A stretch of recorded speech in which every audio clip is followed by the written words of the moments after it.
जय श्री कृष्ण मित्रों, श्री शक्ति एस्ट्रोलॉजी में आपका स्वागत है।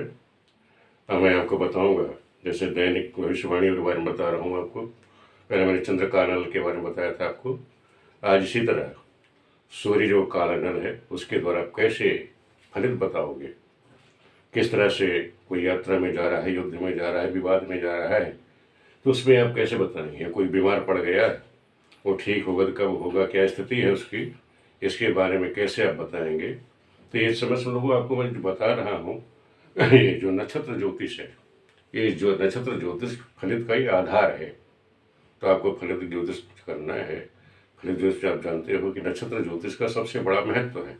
जब तक आपको नक्षत्र ज्योतिष के बारे में नहीं पता होगा तब तक आप सटीक भविष्यवाणी नहीं कर सकते। तो ये सटीकता के लिए ये अनिवार्य है।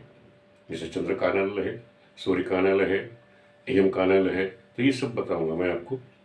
इसके द्वारा भविष्यवाणियाँ कैसे की जाती हैं इसके बारे में ही बताऊंगा। इसके बारे में पहले आपको मैं समझा देता हूँ सूर्य का नल, फिर उसके बाद में भविष्यवाणी भी आप लोगों को आज करना बताऊंगा कि किस तरह से भविष्यवाणी की जाती है। जैसे आप देख रहे हैं रूस है, यूक्रेन का युद्ध चल रहा है, तो उसमें भी इसका कैसे आप प्रयोग करोगे उसका उदाहरण के द्वारा मैं आज आपको समझाऊंगा। वो दूसरी वीडियो में बताऊंगा, लेकिन पहले आप इसको समझ लीजिए। सूर्य का नल निकालते कहते हैं। पहले इसका प्रयोग हम कहाँ करेंगे। कोई आदमी बीमार पड़ गया, वो लंबा बीमार चलेगा या जल्दी ठीक हो जाएगा, या यात्रा में जा रहे हैं, यात्रा उनके लिए शुभदायी है कि नहीं है, कोई विवाद है, विवाद उसके लिए अच्छा है या अशुभकारी होगा, युद्ध में गया उसको विजय मिलेगी कि नहीं मिलेगी, ये सबका अगर विचार करना है तो हमें क्या करना है, सूर्य कालानल चक्र का विचार करना है। और उसका फलित कैसे होगा इसके बारे में बता रहा हूँ। पहले तो आप इसको बनाना सीखिए। सूर्य का नल बनाने के लिए पहले क्या करेंगे, आप 3 खड़ी रेखा इस तरह से खींच लीजिएगा और 3 पहाड़ी रेखा खींच लो।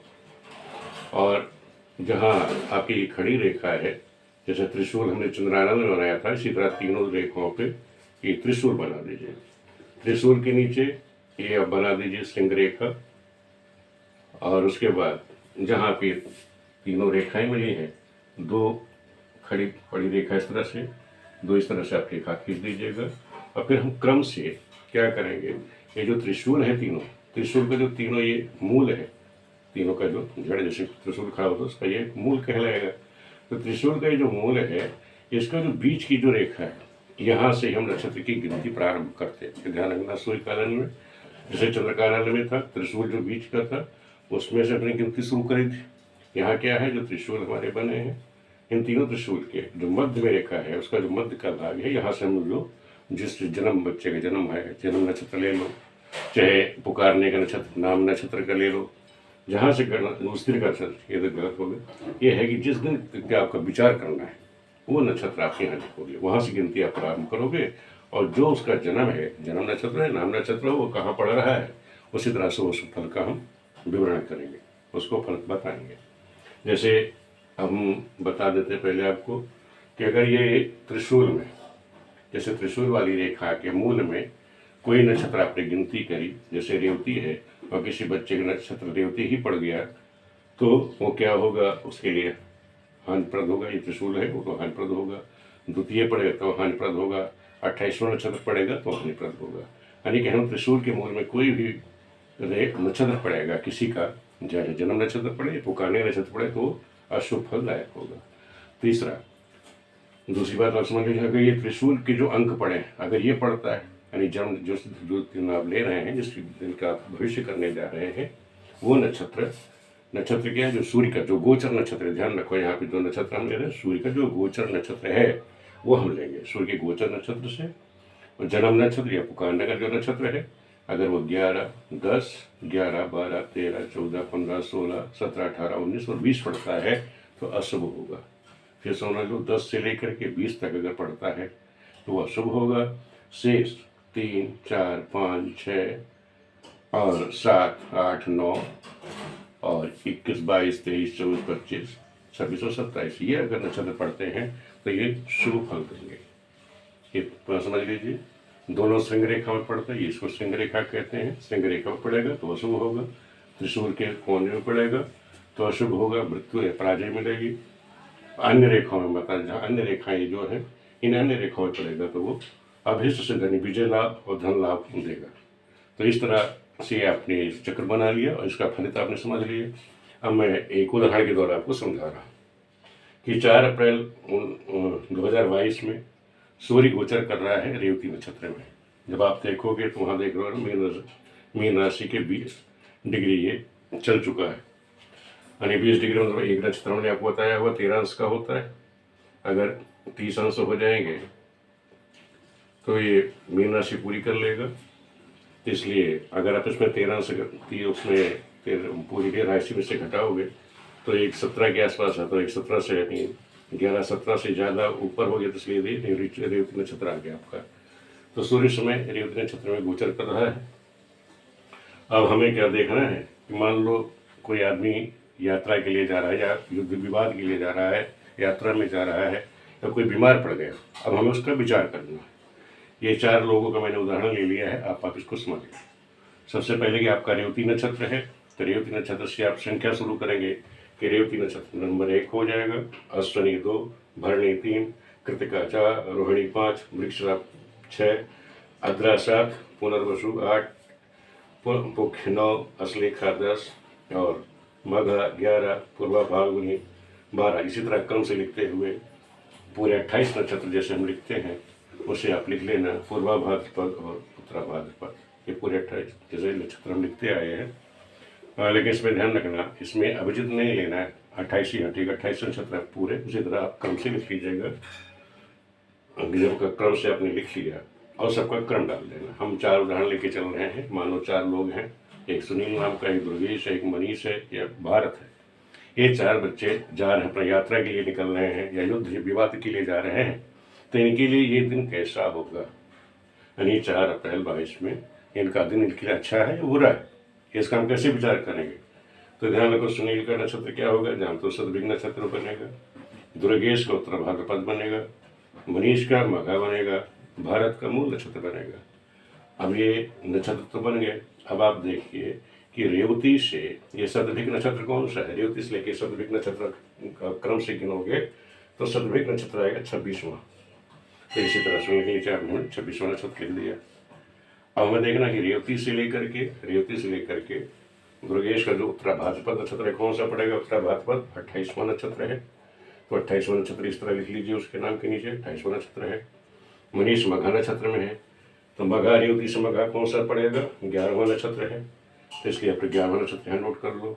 भारत का जो है रेवती से कौन सा नक्षत्र पड़ेगा, भारत मूल नक्षत्र में है। जब आपने क्रम से रेवती से लिखा तो मूल कौन सा है, 20वां नक्षत्र है। इस तरह भारत का जो है चौथा मूल 20वां नक्षत्र है। अब हमको ये देखना है कि शतभिखा से अब जो जन्माष्टमी ले ली रेवती को, उसका दिन काम रेवती नक्षत्र है 4 अप्रैल को। अब 20वां नक्षत्र समय के लिए वो दिन कैसा होगा, शतभिख का 26वां नक्षत्र। अब 26वां आप देखो कहाँ लिखा हुआ, 26 से लिखा हुआ है। जहाँ अन्य रेखाएं हैं, जहाँ 26 लिखा हुआ है उसका फल क्या है, जहाँ अन्य रेखा पड़ेगी तो वहाँ क्या होगा, विजय लाभ है, धन लाभ है, अभिष्ट सिद्धि, जिस भी कार्य के लिए हो जाएगा अभिष्ट, चाहे वो रोग से संबंधी है जल्दी ठीक हो जाएगा, यात्रा में जा रहा है तो यात्रा उसके लिए शुभकारी होगी, कोई वाद विवाद है तो उसको सफलता मिल जाएगी, युद्ध में जा रहा है तो विजय प्राप्त हो जाएगा। तो इस तरह जिस नाम सुनील नाम का कोई आदमी उस दिन कोई काम करेगा तो उसके लिए ये दिन अच्छा है। दूसरा आप देखिए, ये दुर्गेश है, इसका उत्तरा भाद्रपद नक्षत्र 28वां नक्षत्र है। अब आपने सूर्य इसमें देखा, सूर्य काल चक्र में कि 28वां कहाँ लिखा हुआ है, ये त्रिशूल के मूल में है, ये त्रिशूल का मूल हुआ। अब त्रिशूल के मूल का क्या फल है, मैंने आपको बताया है कि त्रिशूल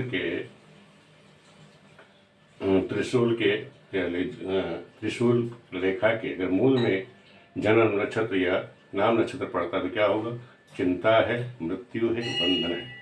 यानी कहने मतलब उसके लिए चिंता भी है, मृत्यु का योग बनेगा, बंधन का है, कहीं बन जाए जेल कहीं का योग बन जाएगा। कैसे, चिंता क्या है, अगर यात्रा में जाता है तो उसको चिंता परेशानी खड़ी होगी, रोग है तब चिंता, तो उसकी बीमारी लंबी चल सकती है, मृत्यु का योग बन सकता है, अगर बीमार पड़ गया उस दिन तो लंबी बीमारी चलेगी। बंधन है, कहीं गया तो जैसे युद्ध है, कोई लड़ाई है, विवाद कर गया तो जेल तक पहुंच जाएगा, बंधन वालों जेल तक चला जाएगा। तो कहने मतलब है इस दिन इस तरह का आदमी कोई काम करता है दुर्गेश नाम का बच्चा तो उसके लिए वो अशुभ है।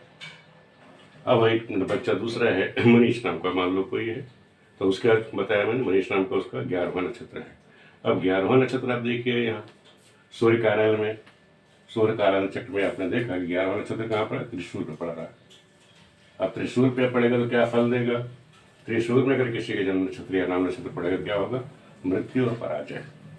यहाँ पे भी ध्यान रखो, वो जिस कार्य में भी जाता है वाद विवाद में चला जाएगा तो मृत्यु योग बना देगा, युद्ध में जा रहा है तो उसको पराजय जरूर मिलेगी, तो इसलिए उसके लिए भी अशुभ हो। यहाँ ध्यान रखो कि मनीष नाम का कोई बच्चा उस दिन गया तो उसके लिए भी ये दिन अच्छा नहीं है, उसके लिए भी अशुभ कारक। फिर तीसरा एक और उदाहरण हमने लिया था, एक भारत नाम का, भारत की धनु राशि है, मूल नक्षत्र है, 20वां नक्षत्र है। यहाँ से हमने देखा था कि मूल क्या है, 20वां नक्षत्र, रेवती से हमने गिनती करी क्योंकि रेवती का हम लेके चल रहे हैं। उस दिन 4 अप्रैल को जो सूर्य है रेवती नक्षत्र में गोचर कर रहा है, तो रेवती से इसके मूल नक्षत्र लेकिन 20वां नक्षत्र है। अब 20वां नक्षत्र हम सूर्य कार्यालय चक्र में देखते हैं कहाँ है, पड़ रहा है श्रृंग रेखा पर पड़ रहा है। तो श्रृंग रेखा का भी क्या फल है ये आप देख लीजिए यहाँ कि श्रृंग रेखा पर अगर दोनों श्रृंग रेखा पर से कहाँ है, एक श्रृंग रेखा का ये पड़ रही है, श्रृंग रेखा 2 10 और 20वां नक्षत्र, अरे दोनों श्रृंग रेखा पड़ रही तो रोग का भय होता है, रोग और भय पैदा करता है। अब रोग अगर किसमें कोई यात्रा कर लेगा, ये भारत नाम का बच्चा अगर उस दिन यात्रा करता है, कोई भी काम करेगा, कैसे रोग संबंधी, अगर बीमार पड़ गया तो बीमारी इसकी लंबी चलेगी, अगर यात्रा में जाएगा तो कष्ट मिल जाएगा, युद्ध में विवाद में जाएगा तो भय है, डर उसको पैदा रहेगा, तो विवाद कर लिया, झगड़ा कर लिया, कहीं हम किसी की चीज़ फंस तो नहीं जाएंगे, कोई हमें दिक्कत तो नहीं आएगी, इस तरह का वो भय पैदा कर देगा। तो कहने का मतलब यह है कि हम इस कुंडली से यानी सूर्य कार्यालय चक्र के द्वारा हम ये विचार कर सकते हैं कि वो दिन हमारे लिए कैसा होगा, अच्छा फल देगा, बुरा फल देगा। तो इसके बारे में जानकारी करनी है तो आप सटीकता से बता सकते हो सामने वाले को कि भाई तुम्हारे सामने कैसा दिन है, तुम्हारे कैसा तुम्हारा अच्छा है या बुरा है। उसका प्रयोग करने के लिए इस चक्र का आपको प्रयोग करना है। ये सूर्य कार्यालय चक्र का ये आपको मैंने फल बता दिया, कैसे आप विचार करोगे।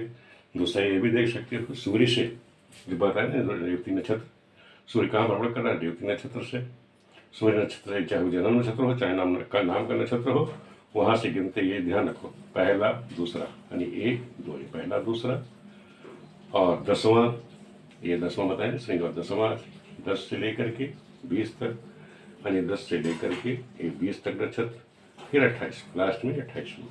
ये नक्षत्र जो है अशुभ होते हैं, शेष जो है शेष जो बचे आपके ये हमेशा शुभ फलदायी होते हैं।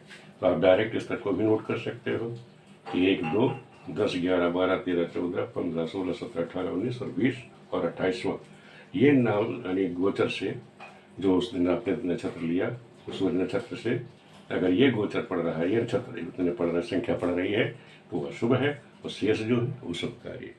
तो इस तरह से भी आप विचार करना, इसको सीखिए। और वीडियो कैसी लगी आप लोगों को मुझे बिल्कुल अवगत कराइए, बताइएगा। आप लोग वीडियो देखते रहें। इसके बाद मैं आपको बताऊंगा कि सूर्य कार्यालय चक्र है और एक होता है यम दृष्टांत कानल चक्र। इसके द्वारा हम लोग क्या पढ़ा, जैसे आजकल युद्ध चल रहा है, आप जानते हैं रूस का है, यूक्रेन का युद्ध चल रहा है, और उसके बारे में भविष्यवाणी आप इसके द्वारा कैसे करोगे, इसके बारे में मैं आपको अगली वीडियो में बताता हूँ। वीडियो देखने के लिए सब मित्रों का बहुत बहुत धन्यवाद।